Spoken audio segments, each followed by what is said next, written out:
Thanks, John. Good morning, everyone. My name is Kiddist McCoy, and I'm from Kingston, Jamaica.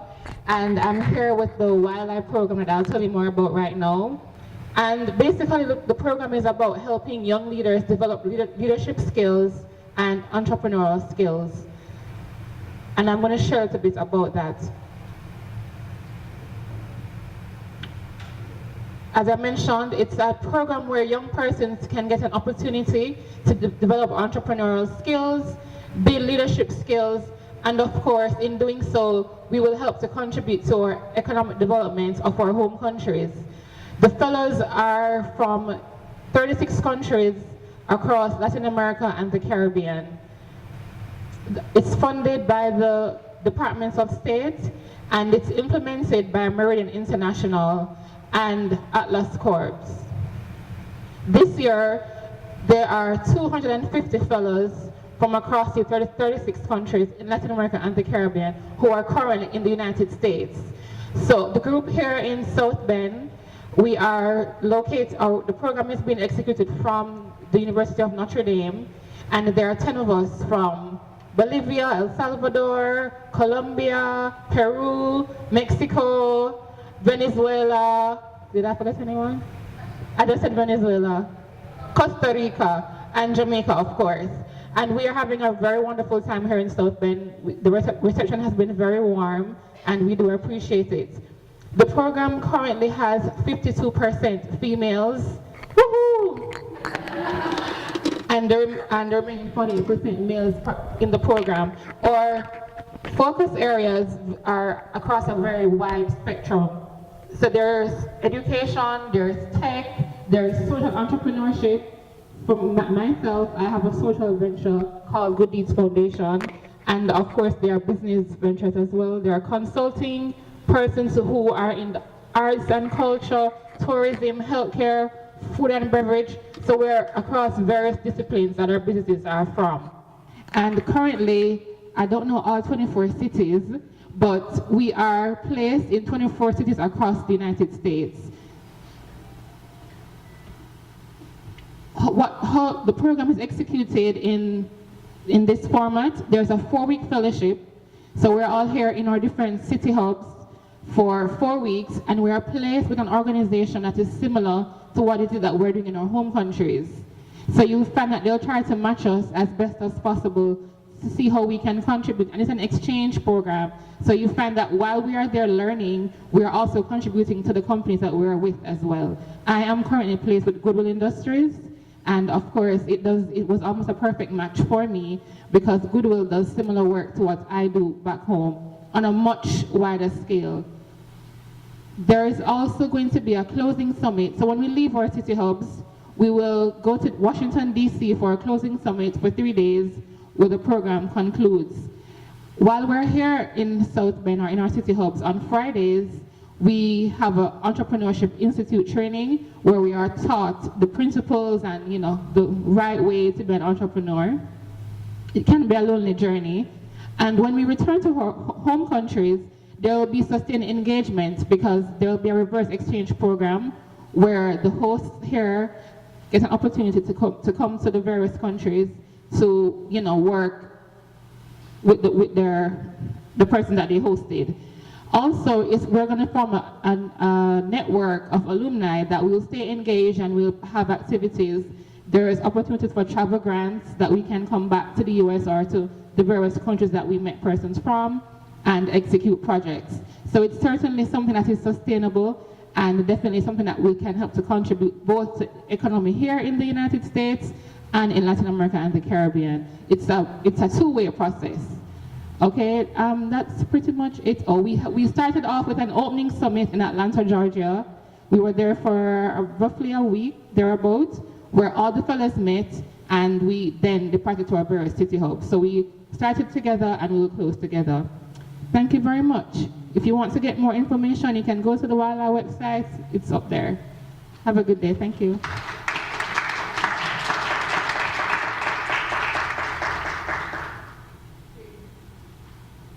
Okay, we'll have Damaris. We had a pitch competition.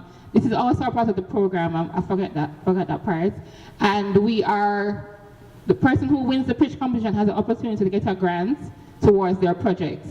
So in this city hub, the winner was Damaris from Mexico, and she'll present her company to you right now. Hello everyone, good morning. Oh, sorry. Okay, we're showing too much this morning, sorry. So, yes, well, I'm gonna share my pitch right now, and I would love to hear your comments, your opinions about it. After the presentation is a huge feedback, because when we're going to Washington, I'm gonna be, well, hopefully, I'm gonna be pitching again.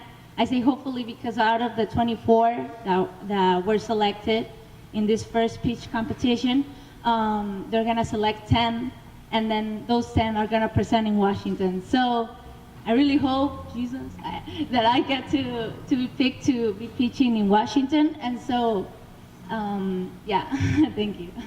And because I know I will, okay. So I'm gonna be practicing.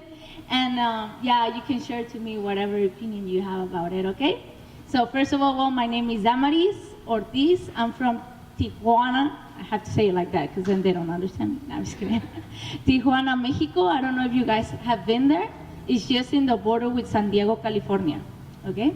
So just to start, well, do you know that because of the bad eating habits and lifestyle, USA is #1 and Mexico #2 in obesity? Or how many of you have go and look for a healthy snack, but it lacks of good taste or nutrition? Well, my project's name is Abba's House, and we produce and sell amaranth bars. But first of all, what is amaranth? So amaranth is a nation crop originated in the Americas that is actually used as a high protein grain, energy seed, and is considered a superfood for all the nutrition that it has. So a cup of amaranth can provide 20 grams of protein. It's high in fiber, low in saturated fat, and it's gluten-free. So that's good. So because we have this amazing superfood, we combine it with really delicious flavors and really fun flavors like chocolate and coffee. This one is chocolate and peanut butter. And you have chocolate and green tea. All of them under 108 kilocalories. Now, in Mexico, we use a lot these kind of products, like these amaranth bars. Actually, they're called alegrías, because when the Aztec civilization, in the beginning, they used to eat them, and it made them like really happy to eat the amaranth. So that's why they were called alegrías, because alegría is like happiness, you know, in Spanish. So they call it alegrías. And but they use it a lot in the south of Mexico. And I'm in the north, right? So it was funny because they just like mixed it with like honey or just chocolate.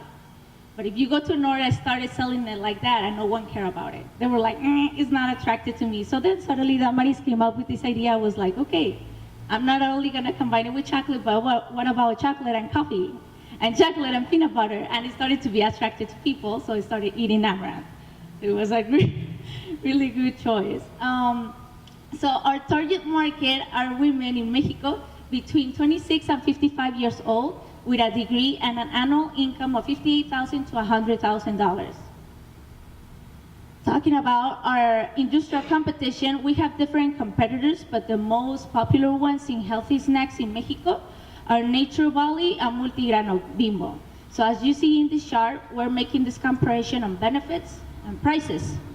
So the two competitors, they have lower prices, but Abba's House Bar has more nutrition. So you have calcium, iron, vitamin A, B, and C, potassium, magnesium. It's gluten-free.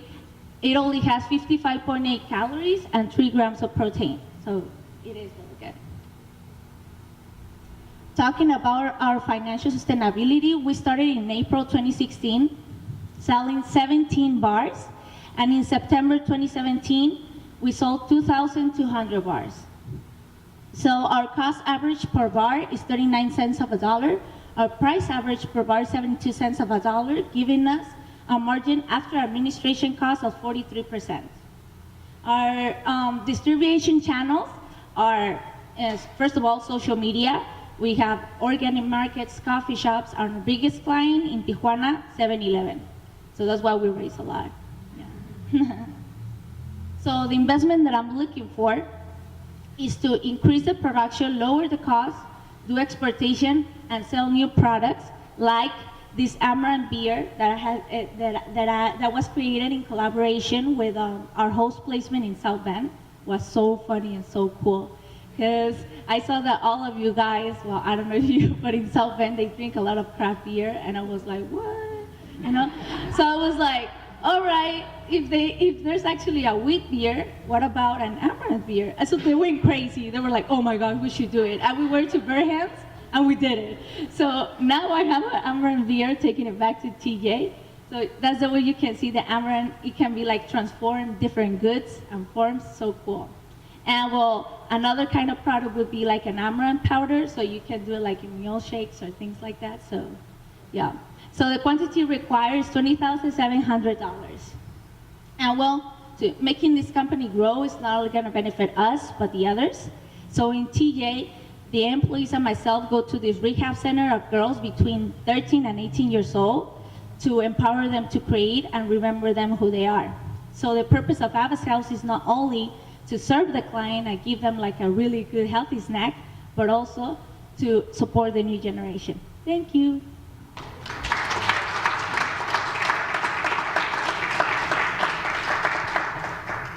Do we have any questions?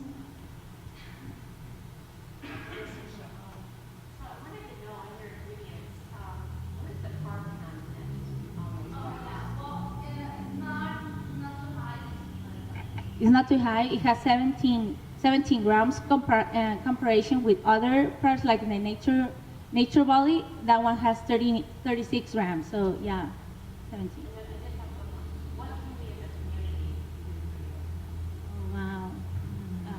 Well, actually, like one of my expectations here was to learn more about exportation, because I really want to bring this product here to the States. So if you have knowledge about it, like just share it to me, and like in a way that we can connect, so we can bring that kind of beautiful products here to the States. That will be awesome. Yeah.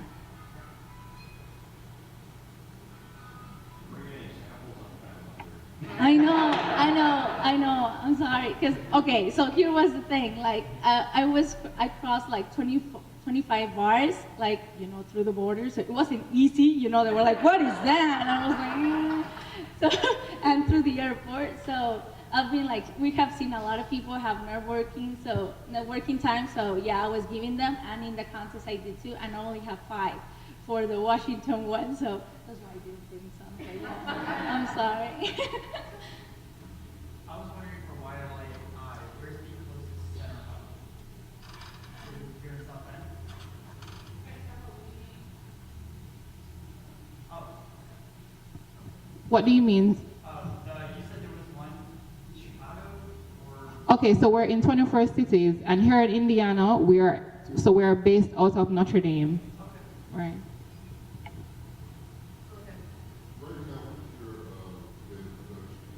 My production, I'm selling, well, I started a year and 6 months ago, and I have produced 15,000 bars.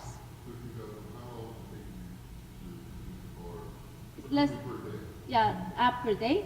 Like I can produce like 200 to 250 bars per day.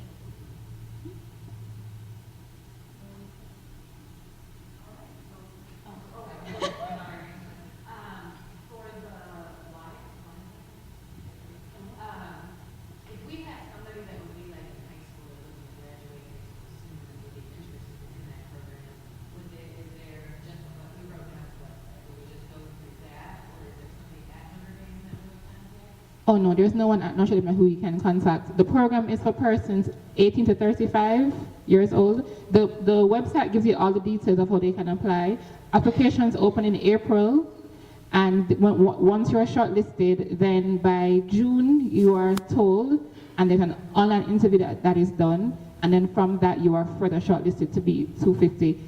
This year I heard that over 3,000 persons applied. So it's really an honor and a privilege for us to have been selected and to be here with you guys. I think it's a big deal, So it's really the best of the best from our country that are being represented here in YLAI. Thank you.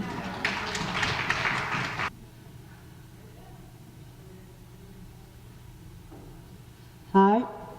Can you, first, before I start, if you think beauty is important? Well, for this girl, it is.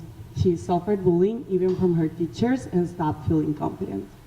And I started to ask myself, when do women stop feeling confident about themselves? Boston Women's Health Collective says that women are raised to be ashamed about their bodies.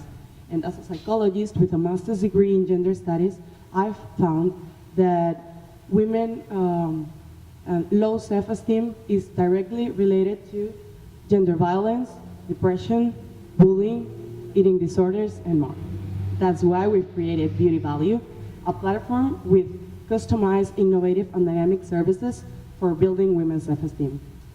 We've reached more than 1,400 women from 1-year-old Isabella to beautiful 88 Lolly.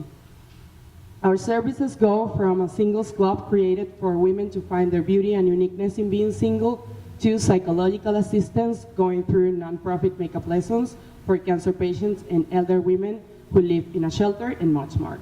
We don't have direct competitors in Venezuela, but our competitive advantage is that we are a one-stop shop and we give to our clients a results report. We have a pre-test, post-test, and this results report has all our suggestions for them. This is our pricing strategy, and it's business to business and business to customers.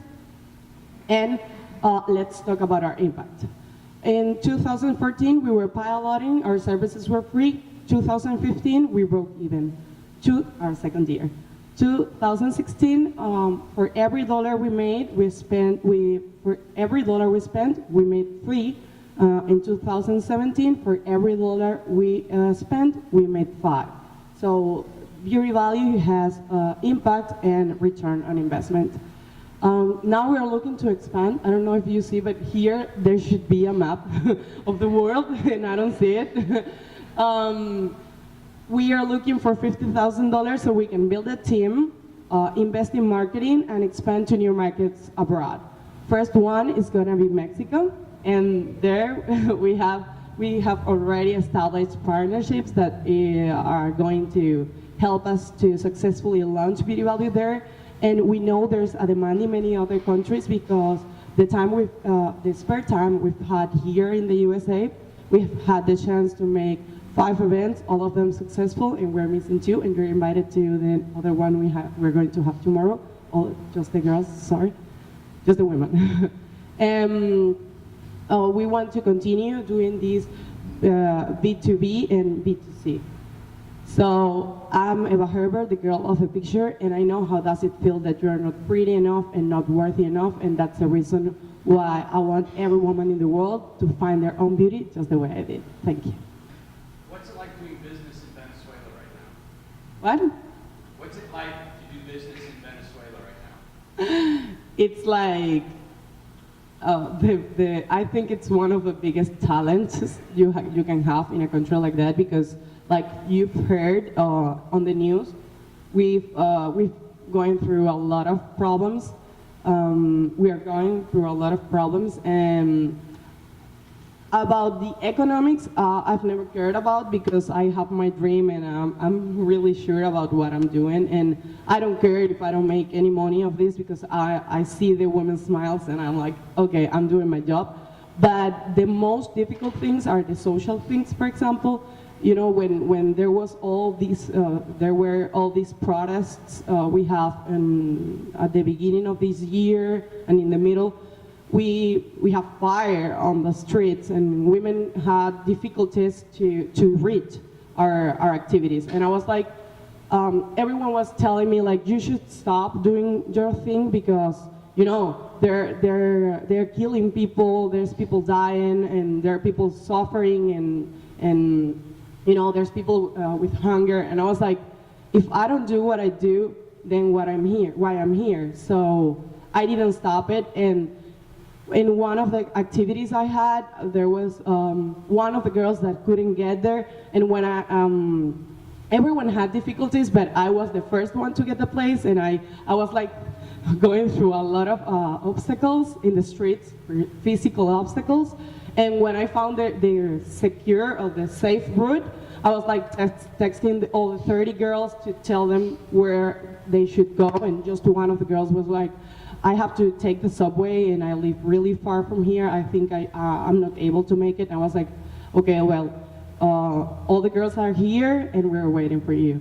And she came. So for me, it's really important that in one day my city is in fire, but all the girls are coming to listen to me. So it's not listen to me, it's to find what we have in our events, this place where you can meet another people, you can find yourself, you can learn, have another time, spare time, like have fun, and I think we need that. So it's a need in my country.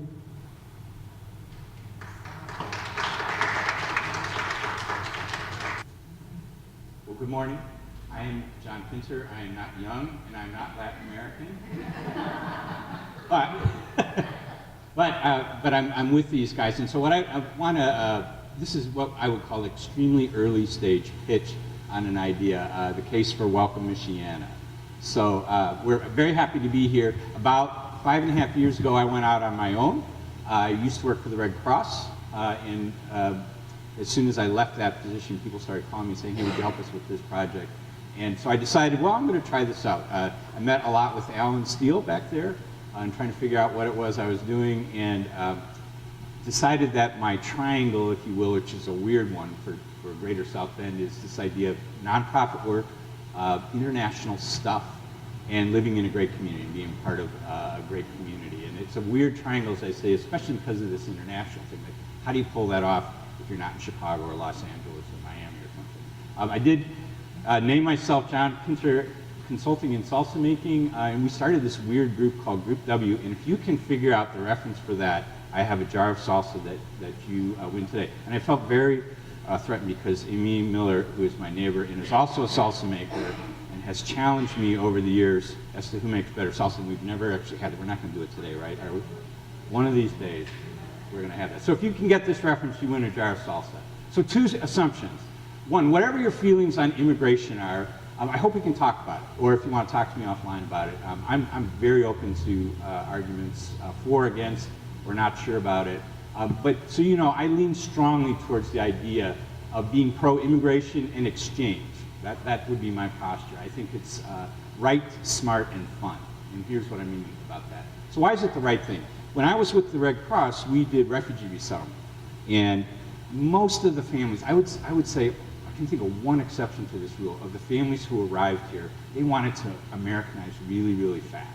They wanted to start their business, they had ideas. They'd come to me often with these sometimes crazy ideas about, hey, I want to start this business of trucking. I want to get investors with money here to invest in Kenya. And because I was kind of the sponsor in a way, it's like I couldn't give them honest feedback. I needed people like Alan and Joan to send them to and say, your idea may be good, it may really stink, but we want to encourage that idea of entrepreneurship. So, but I was led into this by experience. It was really my wife who was very involved with refugee resettlement, and as a result, I've gotten to know all kinds of local community people here from other places who are making a great home here in the Greater South Bend area. It's the right thing to do from a religious perspective in many of the traditions out there. We also have a great tradition of welcome in this country. It's in law, and we honestly, we know how to do this. We know how to integrate people.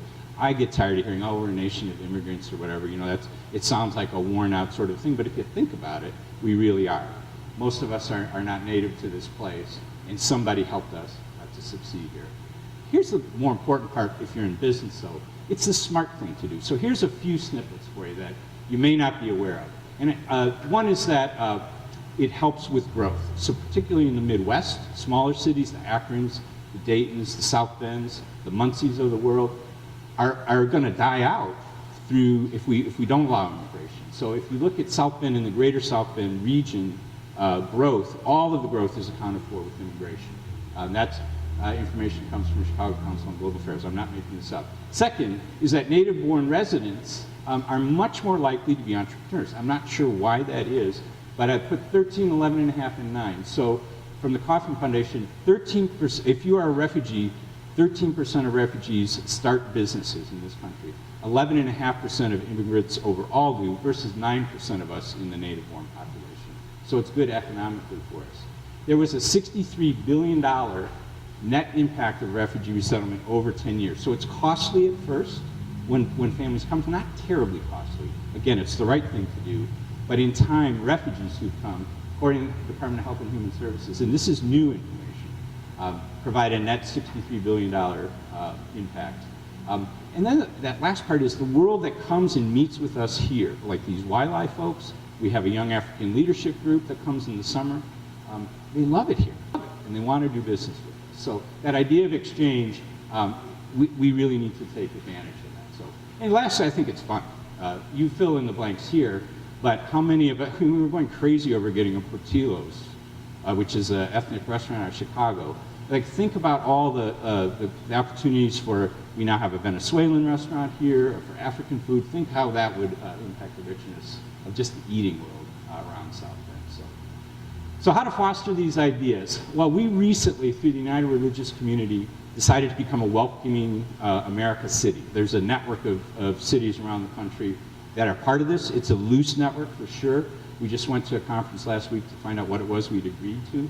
But URC, and the honest truth is we're not sure exactly, but the idea of saying, how do we posture ourselves to be ready for having people who are coming anyhow into our community to help them succeed here, but also how do we help the local communities already here prepare for that, figure out how to interact. When you may not be sure about immigrants, but when you tend to meet people one-on-one, you realize, hey, I got to know this person, I understand this religion now. The language is a little hard to understand, and the cultural differences are there, but these are people who want to be here and want to succeed. So, and then here's the really, really early stage thing is this idea of a Greater South Bend International Center. So what would it look like? What would it cost? So this is the empty slide. You guys have much better financials on this. We're not sure, is the honest truth, what something like that would be. But if you're in a Chicago or in Indianapolis or a place like that, there's usually some kind of center that helps, like the Indianapolis International Center was set up by the Lilly Company to help spouses of arriving executives to succeed in Indianapolis and to help prepare people who are going to work somewhere else. You see that in bigger cities. Here we have, we're much smaller, of course, but we have a high international profile with our great colleges and universities and some of the businesses that are here. And we do have a large immigrant population. And you, when you meet a Kenyan, you tend to meet 50 Kenyans. When you meet someone from Venezuela, you discover there's a whole bunch of other folks there. So they need help in understanding how to make things work here, how to get a part of groups like this. And then the community needs help in figuring out how to integrate folks into that. So we've got this idea. We don't know quite what it might be. Is it a housing thing? Is it an incubator for entrepreneurs? Is it simply a collaborative way for us to say, you know, how do we get more people who are immigrant folks to participate in 1 million cups of coffee, for example, or to figure out how to buy and renovate housing, or, you know, fill in the blanks. So I'll come back in a year or two when we have the $10 billion that we think this will cost. I'm being facetious about that. But with the idea of what it might look like, and hope that you might be open to that idea. So thank you.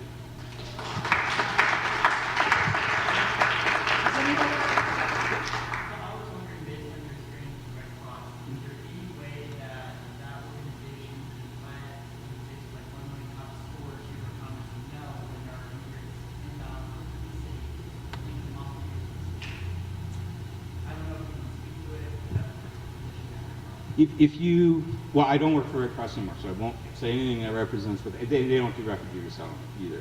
When the number, if you look at the total immigrant arrival population, sorry, I shouldn't weigh that around. The number, the percentage that's represented by refugees is actually quite small.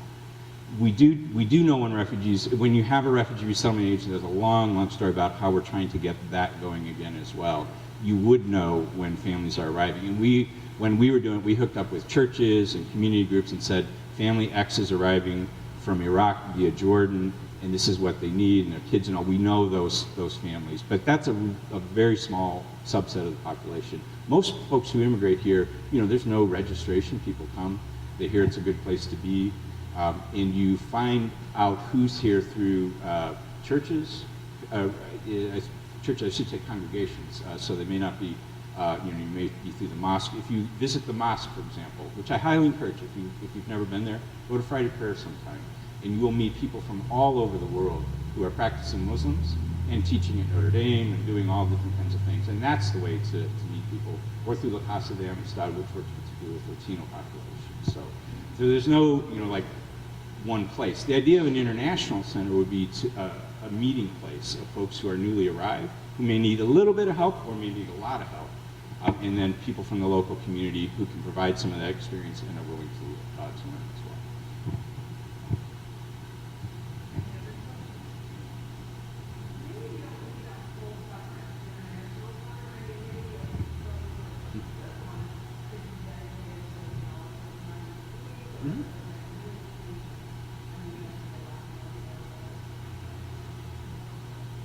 If your point's kind of like, do you need a building? And the answer is probably not. When we need housing. So when I was doing refugee resettlement, that initial housing was an issue. So we were always figuring out, how could we get our hands on a couple of apartments that we knew where we could park people for a while till they got their income stream going. And that does require a physical place. But one of the neat things about South Bend was in that world, and I think this continues now, is the center idea with a little c is not so much a building as it is collaboration.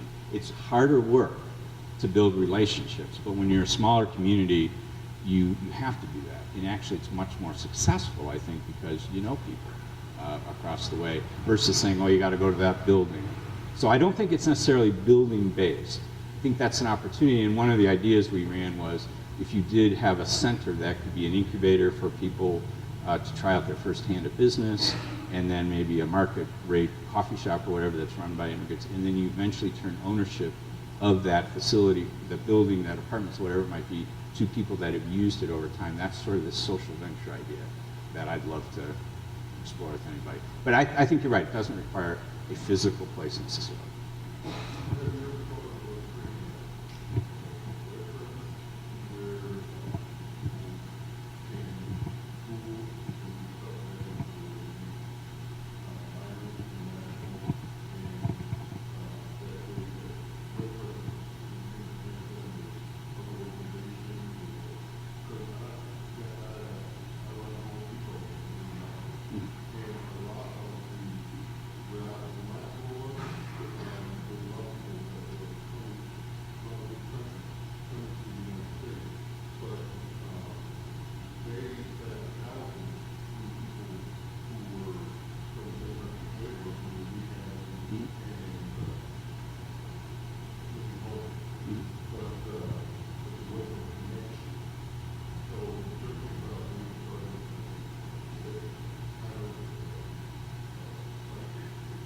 Yes, and then as soon as I start thinking hard about it, I go, oh, I don't know enough about the internet and writing it. So I need help with something. It would be a great starting point for it. So there's a woman named Jamila Blue who helps the website with a couple other things out here, and she's someone I'm going to and saying, how much would it cost us to get something like that up and running? One of the great benefits is we do, and I know when you're my age, you think, oh, if I can get a younger person, they'll know how to do this. Actually, not every 20-year-old knows how to write a website, but a lot of them do. And we get a lot of good volunteer opportunities from places like Notre Dame and Bethel. So it's a great idea. Yes?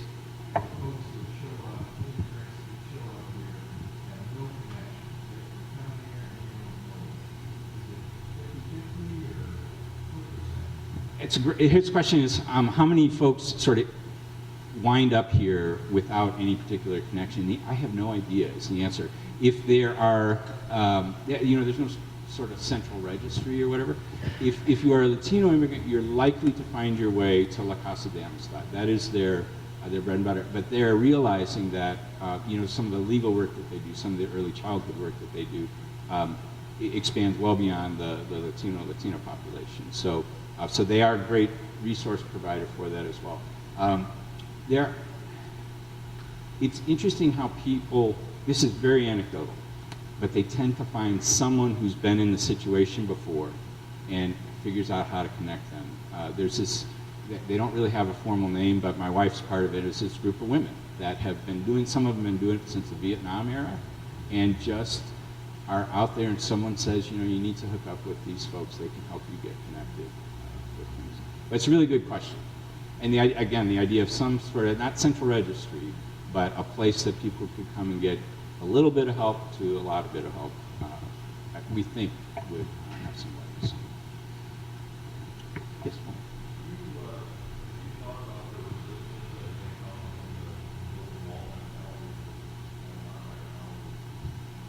Absolutely. Mm-hmm. Yes, a lot. His question is, have we thought about that? We think, I think, so I'll just say this. I think one of the ways that you don't directly, this is not a political sort of thing, it's a reality, is that immigrants are here. Some are here legally, some are here undocumented, but they're here, and they're part of our economic life. And we as a community do better when we help people succeed.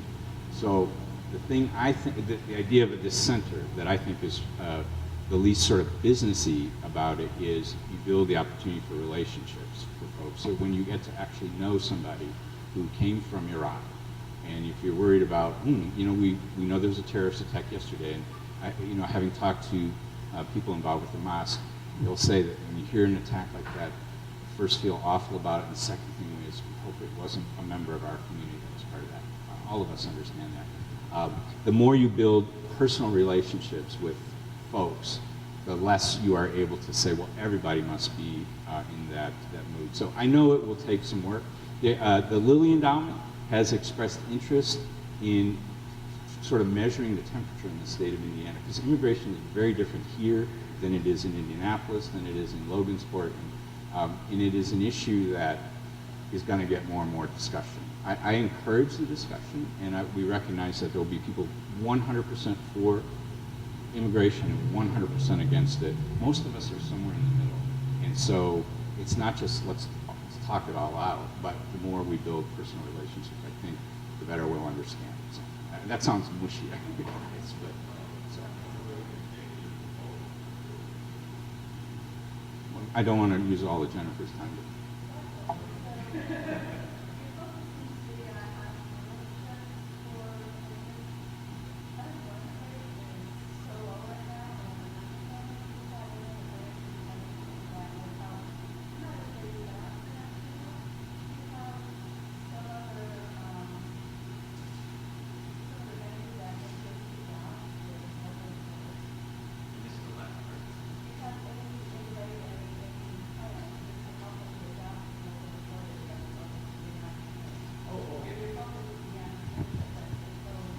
So usually the first job for someone who immigrates here, and it may be in great disparity to their abilities and skills, right? We had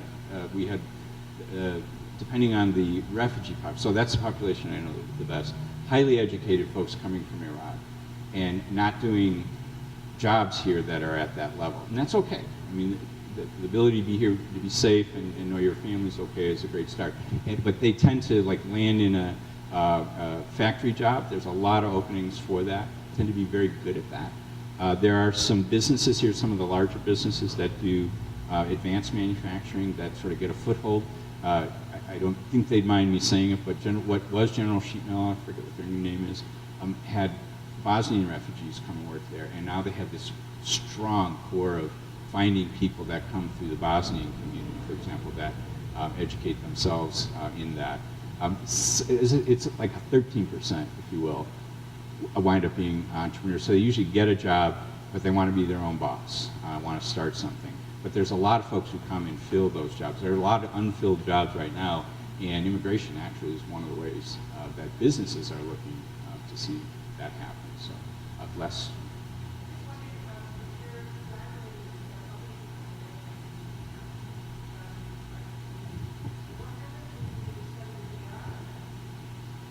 Well, so we don't have a thing yet. So there's a lot of this is like we're thinking people who come as refugees are documented. And so that's the group that I know as well. Yeah, so they're going to have a hard time finding a job, number one. The La Casa de Amistad would be a better one to answer that question because they work mostly with the population of that. It's a big concern. You know, there's a lot of work to make sure that people are working legally. Employers have a responsibility around that as well. it's a challenge. So yeah.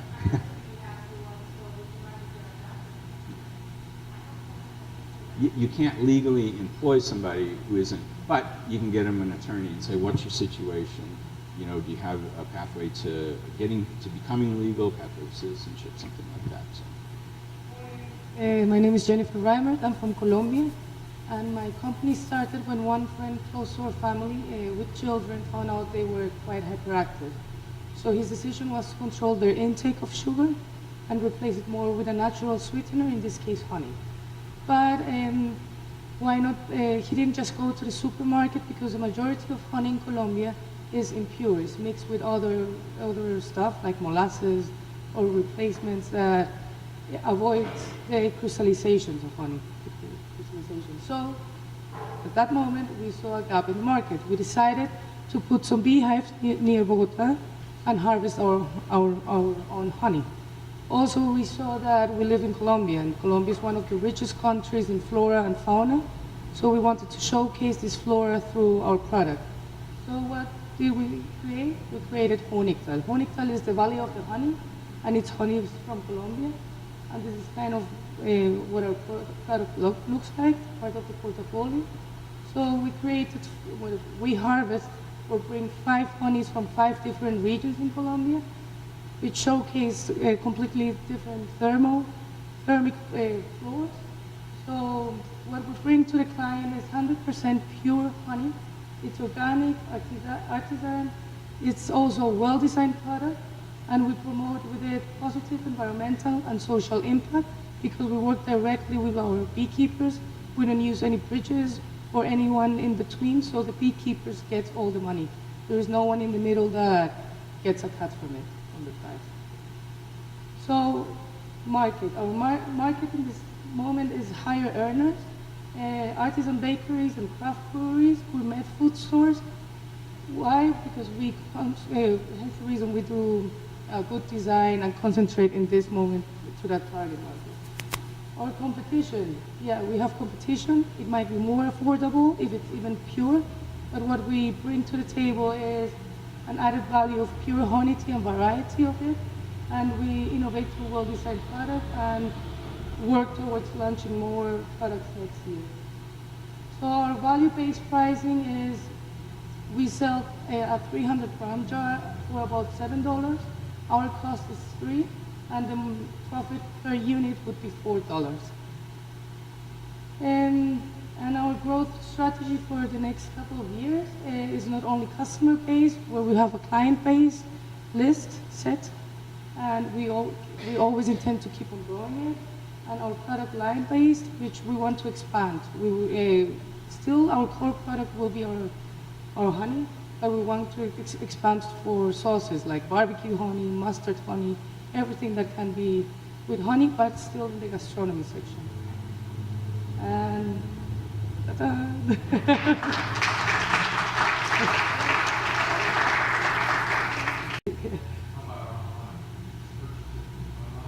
no. Now, like, if you write an email, I'll send it to you.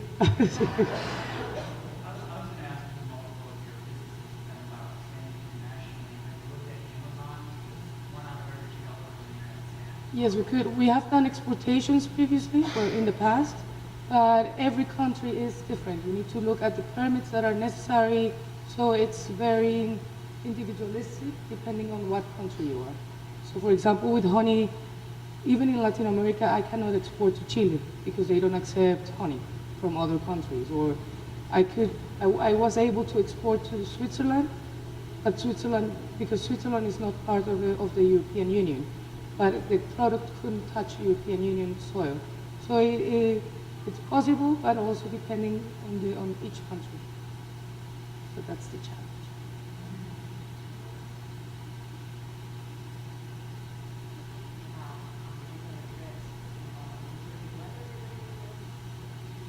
Well, yeah, I mean, if it's too rainy or too sunny, the bee needs to they need to reserve in the beehive, no? So we need always to control that when it's high season for honey, we harvest it all, and we always have a good quantity of honey in storage from each region.